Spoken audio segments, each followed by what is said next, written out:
अस्सलाम वालेकुम, मैं हूं फ़हीम रहमानी और इस वक्त आप देख रहे हैं हमारा RSSDP का YouTube channel Rubik's cube solutions. आज की वीडियो में हम आपको ये बताएंगे कि ये ओरिएंटेशन ऑफ लास्ट लेयर क्या चीज़ होती है। ये CFOP का ही एक स्टेप है जिसके अंदर हम ये पूरा कंप्लीट करने के बाद, दोनों लेयर्स, फर्स्ट 2 लेयर्स कंप्लीट करने के बाद जब हम लास्ट लेयर के ऊपर आते हैं तो हम इस जगह पे पूरा एक येलो साइड बनाते हैं। ठीक है, मगर उसको बनाने से पहले एक स्टेप और है और वो आपको पता ही है, पहले आप कर चुके हैं नॉर्मल मेथड्स में। यानी अब पहले हमें येलो क्रॉस बनाना है। येलो क्रॉस बनाने का मैं मेथड आपको पहले भी बता चुका हूँ और अब फिर बता रहा हूँ कि इसके अंदर हम क्या करेंगे। आप देखें ऊपर एल्गोरिदम आ रहा है, F क्लॉक देन राइटिस्ट मतलब R clock, T clock, RNT clock, TNT clock. ये चलने के बाद F को वापस किया यानी F एंटी क्लॉक कर दिया। ये किया, आप देखें अभी क्रॉस नहीं बना है। ठीक है, अच्छा अब ये आप देखिए कि इस जगह पे L आ गया। मैं कहीं मूव नहीं किया है कहीं पे, इसी पोजीशन में हूँ। अब मैं कंटिन्यू रखूँगा इसको। तो कंटिन्यू किस तरीके से रखूँगा कि ये 2 लेयर्स, पहले हमने सिर्फ F घुमाया था।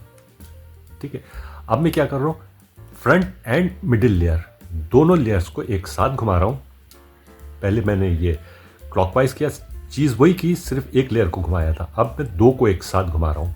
ये किया, क्लॉकवाइज किया दोनों लेयर्स को और उसके बाद फिर वही राइटिस्ट चला जो हमने पहले चला था, R clock, T clock, RNT clock, TNT clock, और फिर इन दोनों को वापस कर दिया यानी दोनों लेयर्स को एंटी क्लॉक चल दिया। ये चला, आप देखें ये मेरा क्रॉस बन गया। ये क्रॉस बनाने के बाद हमारा काम अब ये है कि हम इसको पूरा येलो, ये साइड पूरी येलो बनाएंगे।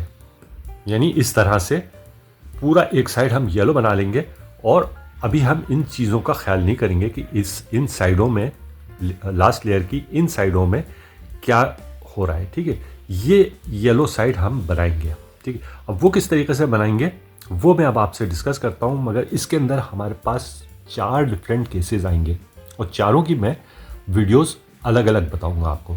यानी ये होगा कि ये क्रॉस बनने के बाद अब हम इन चारों कॉर्नर्स को देखेंगे कि इसमें क्या पोजीशन बन रही है। तो उसके लिहाज से मैं आपको बता रहा हूँ कि 4 केसेस होंगे। केस नंबर 1 हमारा यही है। जैसे इसके अंदर आप देखिए कि इसके अंदर कॉर्नर्स में एक भी येलो नहीं आ रहा। ठीक है, एक भी अगर येलो नहीं आ रहा तो ये हमारा केस नंबर 1 है। उसके बाद केस नंबर 2 ये होगा कि हमारा एक यानी 3 में येलो नहीं आ रहा, सिर्फ एक कॉर्नर पे, किसी भी कॉर्नर में एक जगह पे सिर्फ येलो आ रहा है, चाहे वो इधर आ रहा हो, चाहे वो इस तरीके से आ रहा हो, किसी भी डायरेक्शन में एक येलो आ रहा हो। तीसरा केस इसका ये होगा कि इसके अंदर 2 हमारे कॉर्नर्स जो हैं वो येलो आ रहे हैं, मगर ये 2 येलो जो आ रहे हैं ये बिल्कुल बराबर वाले में आ रहे हैं। यानी इस तरीके से है कि एक है और दूसरा उसके बिल्कुल नेक्स्ट वाला जो कॉर्नर है उसके अंदर है। इस तरीके से नहीं है कि एक इधर होता और एक इधर होता। ठीक है, यह है केस नंबर 3 हमारा। केस नंबर 4 हमारा ये होगा कि इस तरीके से डायगनली 2 आ रहे हैं सिर्फ। ठीक है, 2 आ रहे हैं। अभी इससे पहले मैंने आपको जो बताया था वो ये बताया था कि दोनों एडजेसेंट थे। इसमें भी 2 ही आ रहे हैं, मगर ये इस तरीके से क्रॉस में आ रहा है। ठीक है, ये एक के बाद एक नहीं आ रहे, बल्कि ये क्रॉस में आ रहा है। एक इस कॉर्नर में है और एक इस कॉर्नर में है। इससे पहले वाले में इस तरीके से था, बराबर में थे। आज की वीडियो में हम देखेंगे केस 4।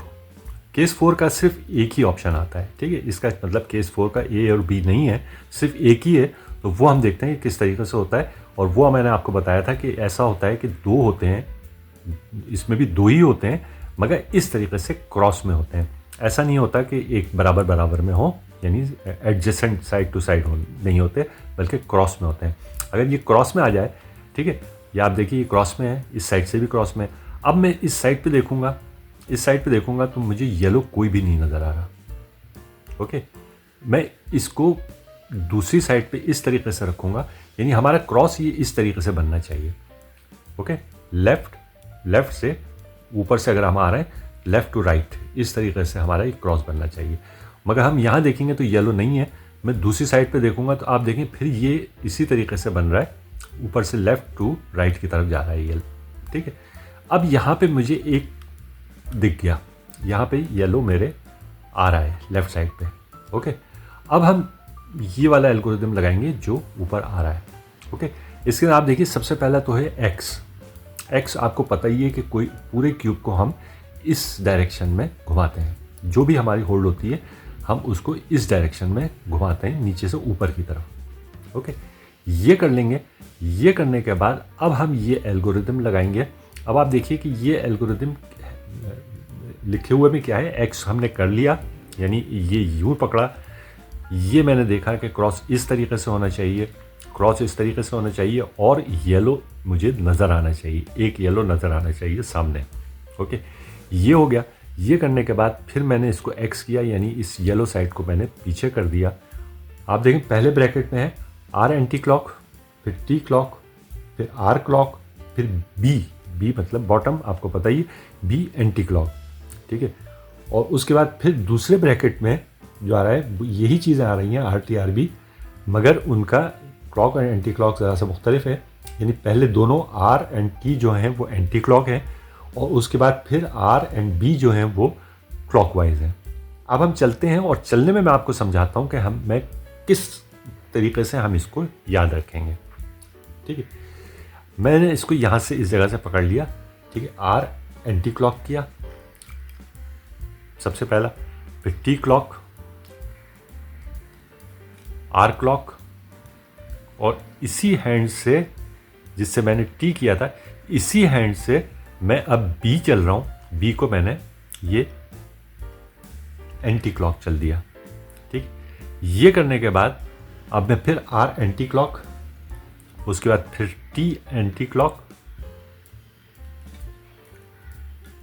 फिर आर क्लॉक एंड बी को अब मैं इधर से इधर करूँगा। ठीक है, आपने देखा मैंने पहले वाले में सिर्फ ये वाला हैंड यूज़ किया, ये पहला ब्रैकेट जो है सिर्फ ये वाला हैंड यूज़ किया।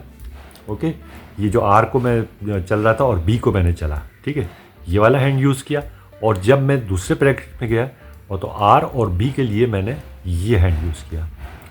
ठीक है, तो आप इस चीज़ से भी इसको याद रख सकते हैं। और अब हम अगर देखेंगे यहाँ पे, आप देखें हमारा ये येलो साइड बन गई है, और वो जो हमारा केस था, यानी ये केस 4 का एक ही था, वो हमने बना लिया इसके अंदर।